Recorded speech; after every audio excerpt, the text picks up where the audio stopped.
Pamilya ni Janine Gutierrez at buong angkan nito, botong-boto kay Jericho Rosales. Heto na naman tayo mga chika Doras, at dahil nga sa chismosa tayo, halina't magchismisan tayo. Alam niyo ba na talaga namang 101% na pinapakitang suporta ng mga kapamilya ni Miss Janine Gutierrez kay Jericho Rosales.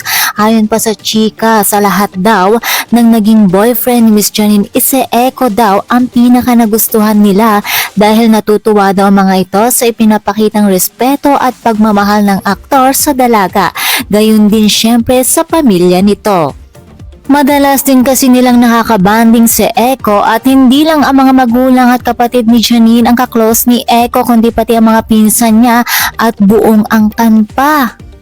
Papaano naman kasi silang hindi boto, kapansin-pansin naman talagang lahat ng mga ginagawa ng aktres ay todo-todo ang pinapakitang suporta ng aktor. Na talaga naman siya ang tinaguri ang president ng fans club ni Janine. Kamakailan din ay ibinahagi ni Eco sa kanyang IG stories na ipinopromote nito ang pelikula ni Janine na Pantos Mia.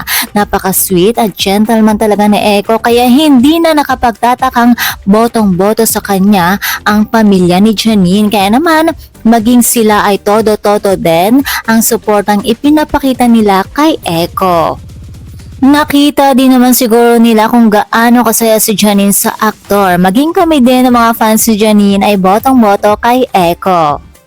Certified Econin fans at mula nang sila ay naging close sa isa't isa, halos hindi na sila mapaghiwalay. Kaya naman nakakatuwa naman talaga at kami mga chismosa ay araw-araw din naghihintay sa update ng Econin.